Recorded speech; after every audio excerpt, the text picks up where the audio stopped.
बिस्मिल्लाहिर्रहमानिर्रहीम। मोअज़्ज़ज़ नाज़रीन, एजुकेशनल गाला YouTube channel पर खुशामदीद। अगर आप रिसर्च के स्टूडेंट हैं और ये रिसर्च किसी भी लेवल पे आप कर रहे हैं, चाहे आप बीएड लेवल के ऊपर कर रहे हैं, बीएस लेवल के ऊपर कर रहे हैं, या आप एमफिल और पीएचडी लेवल के ऊपर कर रहे हैं, तो जिस लेवल की रिसर्च है या कोई रिसर्च से रिलेटेड आप कोई असाइनमेंट सॉल्व कर रहे हैं, तो आपको एक चीज़ का इंतहाई ज़्यादा जो है वो ख्याल रखना पड़ता है। वो है जो आप अपने तहकीकी काम में रेफरेंस यूज़ करते हैं, जिसको हम रिसर्च की लैंग्वेज में साइटेशन कहते हैं, कि जो आप भी साइटेशन जो है वो यूज़ करते हैं, उनको लिखने का एक ख़ास अंदाज़ है। होता ये है कि जितने भी मोस्टली स्टूडेंट्स हैं वो मैनुअली इस काम को कर रहे होते हैं। मैनुअली किस तरह कर रहे होते हैं? वो हाथ ही से साइटेशंस भी कर रहे हैं, जिसको हम इन टेक्स्ट साइटेशन कहते हैं, और आखिर पे जो एक डिटेल आपने रेफरेंस और बिब्लियोग्राफी देनी होती है, उसको भी हाथ से लिखते हैं। जब हाथ से लिखते हैं, आपको पता है कि एक जब भी आप रेफरेंस यूज़ करते हैं, तो रेफरेंस यूज़ करने का एक ख़ास तरीक़ाकार वज़ा किया गया है, और डिफरेंट किस्म के आपके पास स्टाइल्स हैं, जिनको रेफरेंसिंग स्टाइल कहा जाता है। मिसाल के तौर पे सोशल साइंस में सबसे ज़्यादा यूज़ होने वाला जो स्टाइल है, जिसको फॉलो किया जाता है, वो एपीएस स्टाइल है। अब एपीएस स्टाइल के साथ आपने इन टेक्स्ट साइटेशन भी करनी है, और आखिर पे आपने बिब्लियोग्राफी भी उसकी लिखनी है। इसको हाथ से लिखेंगे तो बहुत ज़्यादा चांसेस हैं कि आप जो रेफरेंस पुट करें उसमें आप किसी जगह पे गलती कर दें, क्योंकि उसमें कुछ चीज़ें हैं जिनको आपने कैपिटल लेटर में लिखना है, कुछ ऐसे हैं जिनको आपने बोल्ड करना है, कुछ को आपने इटैलिक में रखना है। तो ये सारी की सारी वो पेचीदगियां हैं जिनको आप मैनुअली करेंगे तो आपको मुश्किल का सामना करना पड़ेगा। लेकिन चूंकि ये टेक्नोलॉजी का ज़माना है, तो रिसर्च के स्टूडेंट को ज़्यादा जो है वो टेक्नोलॉजी के ज़रिए अपने इस तहकीकी अमल को आसान बनाने की ज़रूरत है। तो एजुकेशनल गाला की एक काविश है कि हम आज आप लोगों से एक सॉफ्टवेयर का इंट्रोडक्शन करवाने जा रहे हैं, और फिर आपको ये बताएंगे कि इस सॉफ्टवेयर को आप किस तरह फ्री डाउनलोड कर सकते हैं। फ्री डाउनलोड करने के बाद किस तरह आप इस सॉफ्टवेयर की मदद से अपनी जो रिसर्च से रिलेटेड असाइनमेंट्स हैं, या आप कोई थीसिस लिख रहे हैं, तो किस तरह आप उसके अंदर इन टेक्स्ट साइटेशन और आखिर में जो कंप्लीट बिब्लियोग्राफी है उसको आप इस सॉफ्टवेयर की मदद से कर सकते हैं, सिर्फ एक क्लिक के ऊपर। जस्ट आपने वन क्लिक करना है, वो सारी की सारी डिटेल जो है वो बिब्लियोग्राफी आपके आखिर जो रेफरेंस होते हैं वहां पर आ जाएगी। उम्मीद करते हैं ये वाली वीडियो आप लोगों के लिए हेल्पफुल साबित होगी। वीडियो में आगे बढ़ने से कबल आप लोगों से गुजारिश है कि आप इस चैनल को लाजमी तौर पे सब्सक्राइब करें, चूँकि ये एक एजुकेशनल प्लेटफॉर्म है, उसको सपोर्ट करना हम सबकी जिम्मेदारी है। अब मैं आपको लैपटॉप की स्क्रीन के ऊपर लेके जा रहा हूँ, जहाँ पर मैं आपको डिटेल इसको डाउनलोड कैसे किया जा सकता है, इसको यूज़ करते हुए कैसे हम साइटेशन और कैसे हम डिटेल बिब्लियोग्राफी अपनी जो असाइनमेंट है या अपना जो तहकीकी काम है उसमें इसको यूज़ कर सकते हैं। तो चलते हैं लैपटॉप की स्क्रीन के ऊपर। डियर स्टूडेंट्स, हम लैपटॉप की स्क्रीन के ऊपर आ गए, और लैपटॉप की स्क्रीन के ऊपर आपको नज़र आ रहा है कि मैंने गूगल की साइट ओपन की हुई है। यहाँ पे जाके हमने लिखना है ज़ोटैरो। ज़ोटैरो वो सॉफ्टवेयर है जिसको हम एज आ रेफरेंसिंग मशीन के तौर पे, या एक टेक्निक है, उसके ज़रिए हम अपनी साइटेशन और अपनी जो डिटेल बिब्लियोग्राफी है वो इस सॉफ्टवेयर की मदद से जो है वो अपने जो थीसिस है उसके अंदर इसका इस्तेमाल करेंगे। तो यहाँ पे लिखते हैं ज़ोटैरो, ZOTERO। जब आप लिखेंगे तो खुद आपको यहाँ पे पता चल जाएगा। अगर आप यहाँ पे नीचे आए तो लिखा हुआ है ज़ोटैरो डाउनलोड, आपने इस ऑप्शन को क्लिक करना है, और आपको पहली ही ऑप्शन नज़र आ रही है जो ज़ोटैरो की ऑफिशियल आपको वेबसाइट का यहाँ पे लिंक दिया गया है। इसको आपने क्लिक करना है इसके ऊपर, और ये आप ज़ोटैरो की बिल्कुल ऑफिशियल जो है वो साइट के ऊपर चले गए। अब देखें यहाँ पर आपको एक बात उन्होंने डिटेल से बताई हुई है, वो क्या है इसको ज़रा समझें। एक आपके पास है ज़ोटैरो 5.0 फॉर विंडोज़। आप इसको विंडो के यानी जो आपका पीसी है या लैपटॉप है, एक तो उसके ऊपर यूज़ कर सकते हैं इसको। एक तो ये आपने इसको डाउनलोड करना है, और दूसरा ज़ोटैरो कनेक्टर है। कनेक्टर क्यों इसको कहा जाता है? बिकॉज ये आपके सॉफ्टवेयर को लिंक करता है आपके ब्राउज़र से। तो इसकी जो लिंकेज है वो गूगल क्रोम के साथ बहुत अच्छी है। तो मैं भी आपको यही सजेस्ट करता हूँ, अगर आपके लैपटॉप या आपके पीसी के अंदर क्रोम नहीं है तो क्रोम को फ्री डाउनलोड करके इसको यूज़ करें और आप यहाँ पे इसको करें। अब सबसे पहले आपने क्या करना है, सबसे पहले आपने यहाँ से ज़ोटैरो जो है इसको डाउनलोड करना है। ठीक है, मैं क्योंकि इसको ऑलरेडी मेरे पास ये डाउनलोड है, ठीक है, तो आपने इसको डाउनलोड कर लेना है। डाउनलोड करने के बाद यहाँ पे लिखा हुआ है Zotero connector automatically sends content as you browse the web and allow you to save it to the Zotero with a single click. आप जो ही इसको इंस्टॉल करेंगे, यहाँ पे क्लिक करेंगे तो ये इंस्टॉल हो जाएगा। ठीक है, मेरी सजेशन ये है कि इसको डाउनलोड करने के बाद आप इसको रन करें। जब ये रन हो जाए उसके बाद इस वेबसाइट के ऊपर जाके इसका जो कनेक्टर है उसको आप इंस्टॉल कर लें। तो ये इंस्टॉल करने के बाद फिर कि कैसे शो करेगा ये मैं आपको अभी बताने जा रहा हूँ। अब आ जाएं आप अपनी स्क्रीन के ऊपर। ये देखें जी, ये मेरे पास है ज़ोटैरो, ये नज़र आ रहा है आपको, ये मेरे पास डाउनलोडेड और मेरे पास इंस्टॉल है। मैं इसको यहाँ से ओपन करता हूँ तो ये आप देखेंगे ये मेरे पास ओपन हो जाएगा। ये मेरे पास ज़ोटैरो जो है कुछ इस तरह का इसका इंटरफेस है, ये ओपन हो गया। अब ये वो कुछ फाइल्स हैं जो मैंने अपनी कुछ थीसिस और रिसर्च असाइनमेंट्स के तौर पे इनको यूज़ किया है। अब मैं आपको बताऊंगा कि आपने किस तरह अपनी एक फ़ाइल बनानी है। अगर आप यहाँ पे गौर से देखें तो आपको लेफ़्ट साइड के ऊपर कुछ ऑप्शन नज़र आ रही हैं। यहाँ पे ऊपर आपको फाइल, एडिट, टूल, हेल्प नज़र आ रहा है और इसके नीचे आपको एक नज़र आ रहा है न्यू कलेक्शन। आपने इस न्यू कलेक्शन के ऊपर क्लिक करना है और यहाँ पे लिखा हुआ inter a name for this collection, यानी आप जो नई कलेक्शन बना रहे हैं इसको आप कोई नाम दें। अब वो नाम क्या है, मसलन अगर आपकी कोई असाइनमेंट है तो आप इसको नाम देख सकते हैं असाइनमेंट का, या अगर आपका कोई थीसिस है आप इसको नाम दे सकते हैं थीसिस का, या फिर आप जो है कोई रिसर्च पेपर के ऊपर काम कर रहे हैं तो आप इसको रिसर्च पेपर, जो भी आप जिसको समझते हैं कि ये वाली जो बेसिकली ये आपने ख़ुद उसको एक नाम देना है। ये याद रखने के लिए कि आपने जो सारी की सारी फाइलें जो मैं अभी आपको बताऊंगा कि आपने किस फाइल के अंदर डाउनलोड की हैं, तो जहाँ पे जो भी नाम लिख लिया इसको ओके कर दें। जो ही ओके करेंगे ये वो ओपन हो गया। अब वो देखें जो पहली वाली फाइलें थी वो क्लोज़ हो गई हैं। वो क्यों क्लोज़ हो गई? वो एक और फाइल थी उसके अंदर थी। ठीक है, जैसे यहाँ पे देखें मैंने यहाँ पे कुछ बनाई हुई हैं, पेपर 1 बनाया हुआ है। ठीक है, ये उसके रिलेटेड फाइल्स जो हैं वो इसके अंदर सेव हैं। इसी तरह प्रपोजल है एक हायर एजुकेशन का, ये इसके अंदर सेव हैं। इसी तरह एक और मैंने जो है वो असाइनमेंट के ऊपर काम किया था, ये डेटा इसके अंदर है। इसी तरह रिसर्च पेपर के हवाले से ये जो अभी मैंने आप लोगों को समझाया वो ये है। आप यहाँ पे थीसिस जो भी आपका काम है उसका नाम दे सकते हैं। तो ये अभी देखें बिल्कुल जो है आप देख सकते हैं इसके अंदर कोई फाइल नहीं है। अब हमने इसके अंदर चीज़ों को लेके आना है कैसे? अब आ जाएं गूगल क्रोम के ऊपर। अब यहाँ से आपने ये डाउनलोड करने के बाद इंस्टॉल करके जो आपने कनेक्टर है उसको भी अपने लैपटॉप के अंदर इंस्टॉल कर लेना है। अब यहाँ से मैं आपको लेके जा रहा हूँ दोबारा गूगल के ऊपर।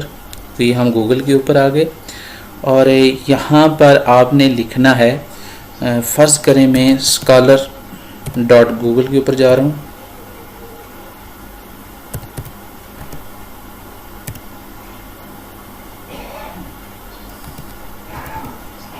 तो ये हम scholar.google की तरफ आ गए। ये वो आपके पास वेबसाइट है जहाँ से आपको रिसर्च आर्टिकल्स जो है वो मिलेंगे जिनका आप इस्तेमाल करेंगे अपने तहकीकी काम के अंदर। अब मैं आपको ये बेसिकली ये समझाना चाह रहा हूँ कि कैसे आप इनको यूज़ करेंगे। तो आप यहाँ से गूगल स्कॉलर के ऊपर चले जाएं। यहाँ पे आप का जो भी टॉपिक है उसको इंटर करें। फ़र्ज़ करें मेरा जो टॉपिक है वो रिलेट कर रहा है हायर एजुकेशन से, तो यहाँ पे मैं लिख देता हूँ हायर एजुकेशन। अलबत्ता आपने यहाँ पे अपना टॉपिक लिखना है या आपके जो कीवर्ड्स हैं उनका इस्तेमाल करना है, ठीक है, ताकि आपके पास जो सर्च आए वो ज़्यादा नैरो डाउन हो के आए। अब हायर एजुकेशन देखें, इसके अंदर भी बहुत सारी चीज़ें हैं, तो मैं यहाँ पे हायर एजुकेशन लीडरशिप की बात कर रहा हूँ। तो जो ही मैंने किया, ये मेरे पास देखें आप एक बुक है और ये आपके पास आर्टिकल्स हैं जो मेरे पास यहाँ पे मौजूद हैं। यहाँ पे आगे आपको कुछ लिखा हुआ नज़र आ रहा है पीडीएफ पीडीएफ पीडीएफ। अगर आप इनके ऊपर क्लिक करेंगे तो ये डाउनलोड हो जाएंगे यहाँ से आपके पास डायरेक्ट। आप इनको अपनी लैपटॉप के अंदर, पीसी के अंदर सेव कर सकते हैं। कैसे, आप देखें मैंने अभी इसको क्लिक किया, ये आगे जो यहाँ पे पीडीएफ लिखा हुआ था यहाँ पे मैंने इसको क्लिक किया, तो चूँकि नेट की स्पीड हमारे यहाँ थोड़ी सी स्लो है तो इस वाले से टाइम लगा रहा है ये। अगर आपके पास नेट की स्पीड अच्छी होगी तो ये काम फौरी हो जाएगा। तो जो ही आप इसको देखेंगे थोड़ी देर के बाद ये पूरा जो आर्टिकल है वो आपके पास यहाँ पे डाउनलोड हो जाएगा। अच्छा, जब ये आर्टिकल आपके पास डाउनलोड हो जाए तो यहाँ से आप इसको एक तो डाउनलोड करके अपने पास रख सकते हैं।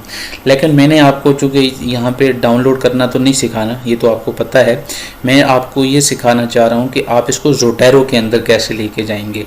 अब देखें यहाँ पे आपको बिल्कुल ऊपर जाएं, यहाँ पे एक आपको फोल्डर नज़र आ रहा है, ये जो जहाँ पे मेरा इस टाइम कर्सर आपको नज़र आ रहा है, यहाँ पे देखें लिखा हुआ आ रहा है सेव टू ज़ोटैरो।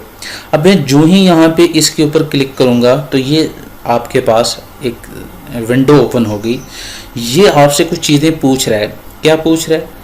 अब ये जो आपके पास पेज ओपन हुआ है गूगल स्कॉलर का, यहाँ पे जितनी भी चीज़ें वो यहाँ पे आ रही हैं। अब ये आपसे पूछ रहा है आप इनमें से कौन कौन सी चीज़ें अपनी उस फाइल के अंदर सेव करने जा रहे हैं।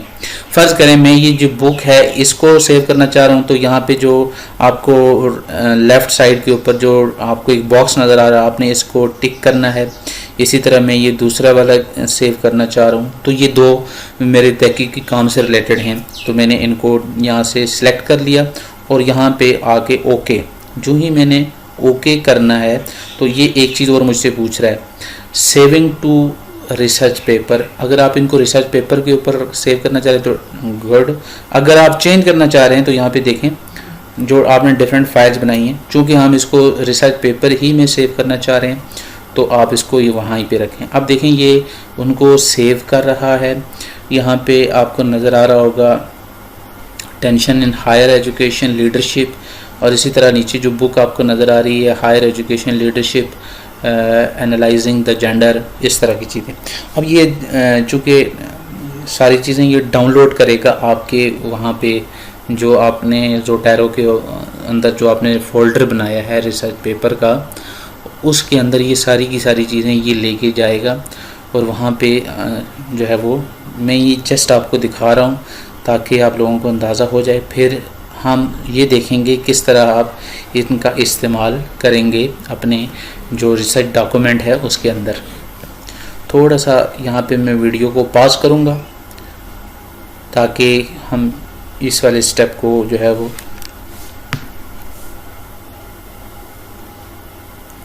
तो ये हो गया जी। अब हम चलते हैं कहाँ पे, ज़ोटैरो के ऊपर, और देखते हैं क्या चीज़ें वो मेरे पास आ गई हैं जी। ये देखें जी, ये आपके पास वो चीज़ें आ गई हैं। ये आपके पास इसके ऊपर क्लिक करें, ठीक है, तो ये आपके पास वो हायर एजुकेशन लीडरशिप की बुक है। इसको अगर आप देखें तो इसका डिटेल रेफरेंस आ गया आपके पास। इसी तरह ये आपके पास अच्छा, यहाँ पे अगर आपने एक चीज़ ऑब्ज़र्व की हो वो ये है कि आर्टिकल जो है वो डाउनलोड नहीं हुआ। उसकी वजह ये है क्योंकि नेट की स्पीड का इशू है। अगर नेट की स्पीड होती तो ये उसको भी डाउनलोड करता, क्योंकि इसकी टाइम लिमिट होती है। टाइम लिमिट अगर उसके अंदर आर्टिकल डाउनलोड हो गया तो ठीक है, वरना उसका ये एक स्नैपशॉट ले लेता है। यानी आपको फिर आप उसको जिस तरह मैंने पहले आप उसको मैनुअली डाउनलोड कर लें, ठीक है, डाउनलोड करके आप उसको पढ़ें और उसका जो भी आप अपने तहकीकी काम में इस्तेमाल करना चाह रहे हैं और उसका रेफरेंस यूज़ करें। अब मैं ये जो बुक है हायर एजुकेशन वाली और नीचे जो दूसरा टेंशन इन हायर एजुकेशन, अब मैं इन दोनों के रेफरेंस जो है वो आपको शो करना चाह रहा हूँ कि किस तरह हम यूज़ करेंगे। अब मैंने ये फ़र्ज़ करें एक जो है वो डॉक्यूमेंट है, इसको मैंने यहाँ पे लिखा है। अब मैं ये चाह रहा हूँ कि ये जहाँ से स्टार्ट हो रहा हो, जिसको हम साइटेशन जो स्टार्ट में आ रही है यहाँ पे हम करना चाह रहे हैं, यहाँ पे मैं वो जो बुक है उसका हवाला देना चाह रहा हूँ। अब यहाँ पे मैंने कर्सर को लाया बिल्कुल स्टार के ऊपर, और यहाँ पे ऊपर जाके आपने ज़ोटैरो के ऊपर जाना है। जो ही आप ज़ोटैरो के ऊपर चले गए, ये देखें जो ही आप ज़ोटैरो को इंस्टॉल करेंगे तो ये वर्ड के साथ खुद ब खुद इंटरलिंक हो जाएगा। तो यहाँ पे आप देखेंगे वर्ड के ऊपर आपको ज़ोटैरो की ऑप्शन नज़र आएगी। अगर आप बिल्कुल लेफ़्ट साइड के ऊपर आ जाएँ, टॉप के ऊपर आपको नज़र आ रहा है ऐड और एडिट साइटेशन, हमने यहाँ पे आना है। आगे दूसरी वाली ऑप्शन के ऊपर अभी नहीं जाना, यहाँ पे आना है हमने और यहाँ पे क्लिक करना है। जो ही हम यहाँ पे क्लिक करेंगे, ये वाली आपसे एक इम्पॉर्टेंट जो है वो चीज़ के बारे में पूछ रहा है। देखें जी, आपसे ये पूछ रहा है कि आप जो यहाँ पे साइटेशन यूज़ करने चाह रहे हैं वो स्टाइल कौन सा होगा, वो अमेरिकन एंथ्रोपोलॉजिकल एसोसिएशन का होगा, केमिकल सोसाइटी का होगा, या अमेरिकन मेडिकल का जो 11th एडिशन है उसका होगा, या अमेरिकन पॉलिटिकल साइंस एसोसिएशन का होगा, या American psychological association 7th addition का होगा। ये लेटेस्ट एडिशन है 7th एडिशन। आप फ़र्ज़ करें जो सोशल साइंस में ज़्यादा इसका इस्तेमाल होता है, तो आप इसके ऊपर ओके कर देंगे। मसलन आप किसी और के ऊपर भी करना चाहें तो आप यहाँ पे देख लें, ये आपको ऑप्शन नज़र आ रही है मूव होती हुई, लेकिन हम चूँकि APA 7th स्टाइल यूज़ करेंगे तो ये आपके पास आ गया और मैंने इसको ओके कर देना है। जो ही मैं ओके करूँगा, ठीक है, तो अब यहाँ पे देखें ये वाली चीज़ आपके सामने आ गई है, ये एक बार सी ओपन हुई है। अब इस बार के अंदर आपने लिखना क्या है, इस बार के अंदर वो चीज़ लिखनी है आपने। मसलन आपने यहाँ पे देखा था कि हमने जो लिखना था वो हायर एजुकेशन लीडरशिप, वो बुक का हमने रेफरेंस देना था। अब हम वर्ड के ऊपर जाएंगे, ये हम वर्ड के ऊपर आ गए, ठीक है, और दोबारा हमने ये वाली बार हमारे पास आ गई, तो यहाँ पे हम लिखेंगे हायर एजुकेशन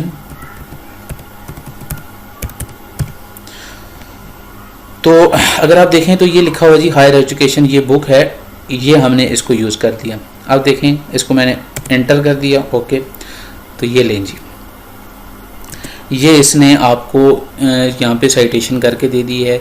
चूँकि स्टार्ट में जब आप साइटेशन करते हैं तो ब्रैकेट जो होती है वो नाम से पहले नहीं लिखी जाती, तो आपने इसको यहाँ से इस ब्रैकेट को सिलेक्ट करना है और इसको आपने ले आना है, जो आपकी यहाँ पे सन है वहाँ पे आपने इसको पेस्ट कर देना है। तो ये देखें यहाँ पे आपने ये एक साइटेशन जो है वो डाल दी। इसी तरह अगर आप सेंटर में डालना चाह रहे हैं साइटेशन, तो यहाँ पे ले आएँ, तो आप यहाँ पे दोबारा ज़ोटैरो के ऊपर जाएं। अब आपको पता चल गया होगा, ऐड साइटेशन के ऊपर आ जाएं, अगेन यहाँ पे लिखें आप हायर एजुकेशन। तो ये देखें ये हायर एजुकेशन जो ही आपने लिखा तो ये वाली चीज़ आ गई। ये देखें उसने जो है वो सॉफ्टवेयर ने ऑटोमेटिकली सिंगल क्लिक के ऊपर वो वाली जो रेफरेंस था वो वहाँ पे डाल दिया, ठीक है। इसी तरह हम जो दूसरा डॉक्यूमेंट था उसका रेफरेंस यहाँ पे यूज़ कर रहे हैं। फर्स्ट करें हम यहाँ पे लास्ट पे यूज़ करने चाह रहे हैं। अच्छा, उसका नाम ज़रा देख लें कि वो किस नाम के साथ था। वो था टेंशन इन हायर एजुकेशन। अब हम यहाँ पे आएंगे और यहाँ पे अगेन ज़ोटैरो और ऐड साइटेशन के ऊपर गए और ये देखें यहाँ पे हमने लिखना है टेंशन। तो ये देखें आपके सामने पूरी ऑप्शन आ गई, tension in higher education leadership. तो यहाँ पे मैंने इसके ऊपर क्लिक किया, जो ऑथर था उसका नाम लिखा हुआ आ गया, ऑटोमेटिकली एंटर कर दिया। तो ये लें जी, आपको कोई मैनुअली लिखने की ज़रूरत नहीं है, हर चीज़ जो है वो आपके पास डिटेल के साथ लिखी हुई आ गई है। ठीक हो गया। अब ये काम तो था जो हमने इन टेक्स्ट साइटेशन के अंदर मैंने स्टार्ट, मिड और लास्ट के ऊपर आपको करके दिखा दिया। अब हम आते हैं असल काम की तरफ कि जो डिटेल बिब्लियोग्राफी है वो किस तरह जो है वो हम इसको लिखेंगे। अब इसके लिए देखें जी, हम क्या करते हैं, आपको पता है जो डिटेल बिब्लियोग्राफी है वो बिल्कुल एक अलग पेज के ऊपर लिखी जाती है। तो यहाँ से आप इंटर करते जाएं और नेक्स्ट पेज के ऊपर चले जाएं या पेज ब्रेक की ऑप्शन यूज़ करते हुए ये देखें जी मैं नेक्स्ट पेज के ऊपर आ गया जहाँ पे मैंने रेफरेंस लिखने हैं। फ़र्ज़ करें यहाँ पे मैं लिख देता हूँ रेफरेंसेस जो मैंने यहाँ पे इस डॉक्यूमेंट के अंदर यूज़ किए हैं। तो यहाँ पे मैंने इसको लिख दिया रेफरेंसेस को। अब ये जो रेफरेंसेस अब हमने ऊपर यहाँ पे यूज़ किए हैं, इनको हमने यहाँ पे लिखना है और APS 7 स्टाइल में लिखना है। कैसे लिखेंगे, आ जाएं ज़ोटैरो के ऊपर और आगे लिखा हुआ है, अब दूसरी वाली ऑप्शन के ऊपर जाना है आपने, एडिट बिब्लियोग्राफी या ऐड बिब्लियोग्राफी। इसके ऊपर मैंने जो ही क्लिक किया तो ये लें जी, ये लें जी आपके पास डिटेल्ड रेफरेंस आ गए और बिल्कुल उसी स्टाइल से लिखे हुए आगे जिस स्टाइल में APS 7th एडिशन ने कहा था। देखें जी, जो आपके ऑथर्स थे उनको उसने उसी अंदाज से लिखा, फिर उसके बाद वो जनरल का नाम उसको लिख दिया, फिर टॉपिक का नाम लिख दिया और ये आगे पेज नंबर सारे के सारा जो एक ख़ास स्टाइल है उसके साथ लिख दिया। तो इस तरह देखें आपने सॉफ्टवेयर का इस्तेमाल किया और सॉफ्टवेयर का इस्तेमाल करने से आपका जो तहकीकी काम है वो जो है आसान हो गया। मे बी पॉसिबल जब आप स्टार्ट में ये काम करें जो मैंने आपको समझाया आपको थोड़ा पेचीदा नज़र आए, लेकिन हर मुश्किल के बाद एक आसानी है और यकीन करें कि आप इसको थोड़ा सा गो थ्रू हो जाएं, आपका इतना काम आसान हो जाएगा। लोग परेशान हो जाते हैं, एक दो दिन पूरा बैठ के वो अपने रेफरेंस ठीक करते रहते हैं, हालांकि ये रेफरेंस तो सिंगल क्लिक के ऊपर हो रहे हैं। आप साथ साथ में इन-टेक्स्ट साइटेशन करते जाएं और फाइनली आप देखें आपने जो है वो ऐड बिब्लियोग्राफी के ऊपर सिंगल क्लिक किया, फाइनल के ऊपर आपके पूरे रेफरेंस ऑटोमेटिकली लिखे हुए आ गए। तो ये थी हमारे पास वो टेक्निक जो रिसर्च के स्टूडेंट के लिए इंतहाई अहमियत की हामिल है। तो आप लोगों के लिए ये वाली वीडियो इंतहाई मुफीद साबित हुई होगी। वीडियो अगर अच्छी लगे तो लाइक कीजिएगा, तजावीज़ और कमेंट की ज़रूरत नहीं दीजिएगा, अपनी दुआओं में याद रखिएगा और इस वीडियो को ऐसे स्टूडेंट्स तक शेयर करें जो कि रिसर्च से रिलेटेड एक्टिविटीज़ के अंदर बिजी हैं। बहुत शुक्रिया, अल्लाह हाफिज़।